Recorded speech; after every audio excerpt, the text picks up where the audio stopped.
ছবিটা ভাঙলেন কেন আপনি? আমি ইচ্ছে করে তো ভাঙি নাই।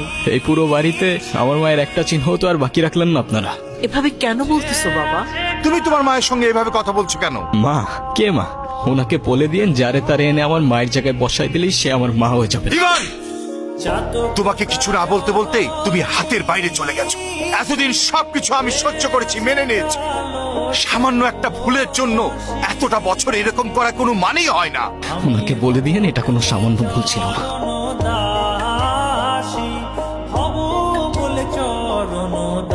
এখনই তো অ্যাক্সিডেন্ট হয়ে যেত, তারপর দোষটা হইতো আমার। আরে আজও এখনো দাঁড়ায় আছেন কেন? সরেন। সরি। নাম কি? নূপুর। এভাবে একা রাস্তায় দাঁড়িয়ে আছেন কেন? কোনো সমস্যা? আপনি কোন দিকে যাচ্ছেন? আপনি কোথায় যাচ্ছেন? রূপগঞ্জে। আপনি চাইলে আমি আপনাকে ড্রপ করে দিতে পারি। কি হলো, কোনো ঝামেলা নাই তো? না মানে দেখা গেল আপনি আপনার